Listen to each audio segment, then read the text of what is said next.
Minia, Mamma was, Namika's Yakupon, we shall say, oh, Sheme. His Excellency John Dramani Mahama, Wababonti, or Baby Dinkomobi.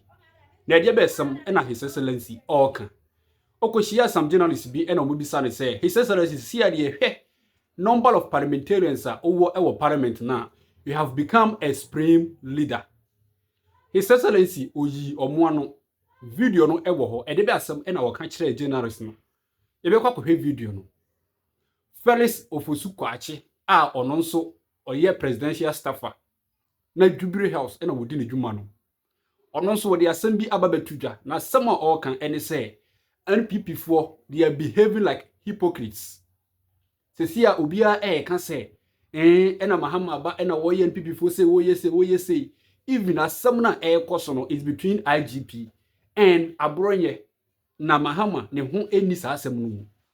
It the when people for omo behaving na omo omo say omo do omo ba ban mu no omo anchi obia no eye ono Felix Kwakye Ofosu enwanwa na omo time no de omo ye no enu bi na koso no.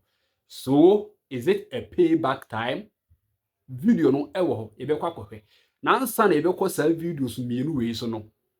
Her Excellency the Vice President ye yina yenu say Cape Coast eno free akwako PM ewo Cape Coast na wokuhia ne manfo eho na ono omu edi nkomo all kan kire omo say the way ya pressure eba no so no edosun nipa bebre epe appointment na appointment no so no omu ntimi appoint nipa bebre enti omu enya botre na omu asebe ewo se yi omu no ebe yi omu enti the sweet exercise patient sane ebe ya bibibiala ebe koso. Inti ansa na yebekọ His Excellency John Dramani Mahama any Felix Kwakye Ofosu video no so no yehwe Her Excellency emra yakoba yebeto so e de afiri ho ansa na yebehwe video no so wunya subscribe ya mesra say obe subscribe na wala like video we so e de ama me yehwe Her Excellency na yemra yakoba yebeto so medam ase aha yewe so be any appointment and chan dey be no beji so na chamare be appoint from ana it's a phone call to me and p celebration. Munyan Damanchi. The Efrenian Fatima. I been the vessel brown cherry. I am 125 as a minister.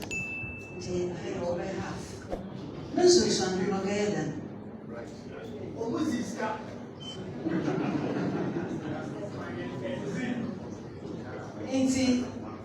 I mean, Jamaica, you are why. I can't be brave or why ever for that. Yabashishemu zama mwasu ya mozi nkan onye nzama yabashishemu oboso emani nyinano oboso ya consistency do se ya consistency ni yin nso aye ne ma yeho ya nkware ya oyeho ejuma yin ho a baby yin ho ya mbopo ya bacheche wana ati ye ya oya tete nti ehihye nzama na ahwe da nzama nyinana nso le ya aka so da yin fa so na waka ho Momande, ya be meeting again. Into Bian Mobutumaye, Kakraba, let's say, Nancy actually was also crack. Her Excellency Wakasa, na de ebeka ene say Cape Coast for no omo enya botre e wo mu say oye omo nipa de and I say to whom much is given, much is also expected. Senior omo eta na chi no mo to aba no ede man no na wono sisi ya wanya baabi agina no sa expectation de oye ne den ebeba but omo enya botre akoba sa akura na ekwa akoye family and friends affairs senior na NPP ewo ho na NDC for kan say na do dan kwakufu ado all running family and friends government no omo enya botre emfama no na omo sefata se wo so munya appointment no megidi say sa appointment no ebekọ edi ama omo afi yenko honorable Kwakye Ofosu na sem no eso wasi the way and say NPP for omo behave no ase omo de omo ba ban mu no omo amfa omo nsa anka obia na tamo ye chi untumi etu mu no na NPP for ahia ase say omo yi dede sami jenfi so okan ye say ye chi no etu mu honorable after forcing ono so okoda mu ye de nasem ekugina court edise ne adrumu so mu nso na say bibi ekoso ade even using the right procedures. Not that they are intimidating anybody, but Bonnie and Assam from Suna Nipano Ayano, and no so asuke, na omode ma no ana se omode no akwa gina asemdibia se omodo to na no na sa asem no ebo na oman no eno no nadi na enye se ebia His Excellency John Dramani Mahama wa hyeda na waye na adwen se wotwe NPP for aso yenko tie asem a honorable Felix Kwachi Ofosu okan emra yekoba ye beto aso na yakwa His Excellency John Dramani Mahama na nu yi a ode ma journalist na omubisa ne sisi ade oye supreme leader na nti yehwe Kwachi Ofosu emra madam wasi before wa be mo they used to do this routinely. I don't mind Chinipa or Ghana. Of course, I would Chinipa. Some of you from Manchester to police CID for several hours. And I'm say a day or two. Kokwa ni do one man chino. Yeah. Ori to force. I don't mind for go na court. Calling that don't want for court. Che go for that me ato force asem no. Wo enye say bia equalization na bibi. But say wo tie MPP fo a. Why be me o say Ghana no ankwa na man no. Yeti. Che ato force asem no. Yeah. Second defendant, Dr. Sylvester Animana, now or your former chief director of health ministry. Some ambulance asem na abra yadina ya che no a yadina call court no. Na or yare bibiri or was serious kidney problem. Na on tia asem sabi period asem ni so hu ade. Oti wheelchair mu ni fie e wo efensen kwa benye achi wo.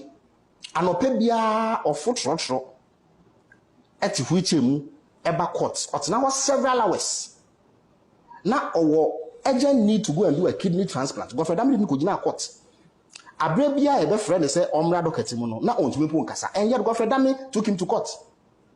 The man sat in a wheelchair in court obi a wo kidney serious kidney problem or hearing impairment neni so hu ade papa and yet MPP aban hu no mobo ade ni ko gina court yet and now what you o say omo no they didn't even touch a fly. That was how callous they were. It's more ding. No. They took Ubia, no, was serious health problems to court. Back of my prayer, and yet 37 here. Yeah. And I'm quite demonstration. What say, Mebunu Baya Edunum. Yeah. Any Chigumu for merely protesting. Yeah. I'm hunger striking now. Just for protesting. Yeah. Some more the plus. That what you be. Yaba Bemu, you just uncle from the boy. That's true. They were in court as of the time I bam. So how can a party like this that behave this way suddenly turn around and be protesting and say due processor ya do be fashion but they were capricious. You see, it's more day after you they put a man who was in a wheelchair suffering from multiple ailments. I used to sit behind the man, so I saw his condition. There was a day Judge no yamushinama or oklosi sitting because of how the man was feeling in court. In the presence of the court, was look at that hospital by 2-3 months. And the first year didn't know doc etimono. It didn't know doc no say yellow cross examination. He could not utter one discernible word. Wow. Now when we so the trial had to be halted. And it's Nyame Adaroma, ni papa bi ebo anoma no ko India to go and do a kidney transplant. I don't even know whether he's come back. Godfredami put that man on trial for 2 years, not backwards. Foot to come to court on any every single day the case is called. Obas what's now hours. We want a mobile. Victor Salome. Yeah. Oh, in prison. Yeah. Chachuchi kata nyame nko anka ofri yensa at the time that he was in prison. I Professor Fempom Watson, heart surgeon, and I general one. Let the MPP not speak. As if say they are too wound to be see that. And any event, and yet you see a danunti and I ever. There was so dear sir by say, Obi a BB Susi Yamra, it's one among due process, your family council, pepper, any day. MPP before when they were in power, I believe that they thought they had responsibility to fight corruption. So they took a to court, Dr. Puni, I'm going to go in court 7 years. Yeah. 7 years, maybe what? I said now, Dr. Puni, I'm going to say, you are going to know Yenipa. Colenzana no Yenipa. But see, so why the effort to create the impression say BB akoso I didn't see your man back some and say a extraction. Sabi antisa. Media nan saying as someone miguso American and say the way ye in politics nan saying no emwa. Akoye se way I am say intimi so minya kwan eba the same thing and I mean so meye.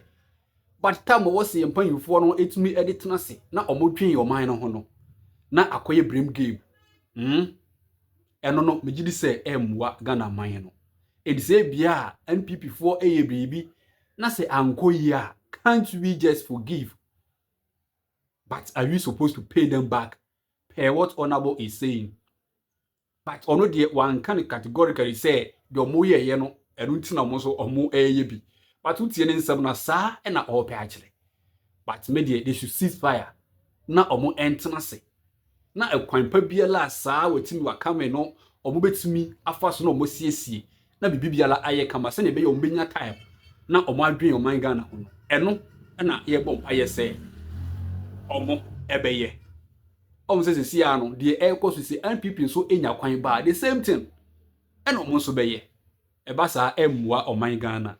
Emua oman Ghana. Say America ne UK mo even Rwanda haye.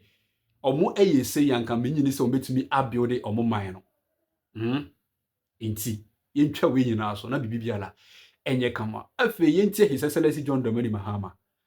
Journalists no omo kwhia no omo bisa ne say His Excellency see the high number of parliamentarians are owo ewo parliament na. You have become a supreme leader. The opese we bia no obetumi aye. Na His Excellency wachire say we yomampanyi ampa. We say yes, I know that, but we are practicing democracy in Ghana. E wo mu say manya number of parliamentarians ametum dia bibia na enso kan bi ma men kan bi aye nananom omode omoja epre no. We must give democracy chance.